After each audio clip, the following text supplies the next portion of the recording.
Well, hey guys, another day here. So just working on the house, doing some different stuff. So one of the things that I'm doing today is I'm digging holes for in the crawl space here for the support beams. So I'm still waiting right now on getting my trusses delivered and waiting for a dumpster to get the roof torn off. So to make a long story short, I am still waiting for a few days. So I'm trying to think of things that I can do. And one of the things that I think might be very productive is to get these post bases put in. On another note, I wanted to say quick what I'm thankful for today. And I think the thing that I'm thankful for right now that comes to mind is sitting right outside is my tractor. That's come in so handy. It's awesome for brush hogging. Right now I'm using it to haul more dirt. So that has been amazing. So sometimes having a piece of equipment that works well is just awesome. So let me know what you guys find that is helpful that you're thankful for today.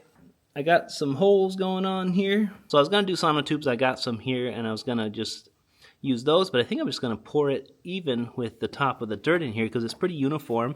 And it doesn't have to be exact because I'm going to use posts from there up to my beam. So I can, if they vary even a ½ inch or whatever, I can make them custom to each spot. This one ended up getting really big on me because there was a couple rocks in here that were huge that made it cave in and all that. So I'm going to use a lot of concrete, but I'm not going to go quite as deep because there's a lot of rocks down in there still. So I think it's a good foundation. But I am going to use a lot of concrete in there. So this one here turned out really good. This actually was the best one. Just turned out really nice. So that's next is to get the rebar all set up and then get the concrete mixed. I got a bunch of rebar down in there. You can kind of see it. Some at the top, some at the bottom. I bent some at a J. This is the biggest one right here. So I got a whole bunch of different rebar scraps in that I had. And then that way, just kind of bent some of the J, got them down in the ground there, crisscrossed. So I think that should do the trick. I've showed this rebar bender in action before, but if you guys didn't see it in my garage build series video, I'll link this down in the video description if you want. It's super handy to bend rebar for little projects. And it's not very expensive from what I remember. And I'm using some of these wire ties and this rebar tire right here. Works really awesome for doing little projects. I'll try to link that stuff down in the video description if you're interested. So yeah, just mixing it by hand in the wheelbarrow here. Got some beautiful mud mixed up. That's my first round.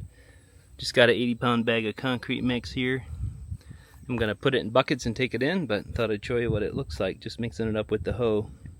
Alright, ended up doing a lot of mixing of concrete in the hot sun, so this canopy came in handy towards the last because it was just really hot. But 12 bags later, I'm glad I had every bag I did. Really happy how that turned out. This one here ended up being a lot bigger, like I said, but I felt like I wanted to fill the whole space up, not have any loose areas in there. So did all that, and yeah, it turned out really good. That took 6 bags though in that one. These pretty much took 3 bags of the 80-pound. So yeah, overall, really tickled. Got those pretty level, nice and flat. So I'm going to put a bracket on there when I get to it, and then ended up just putting the posts in the correct height. But for now, I'm probably going to work on other things. This is just kind of a filler thing. All right, guys, have a good night. We'll talk to you later. Thanks for watching.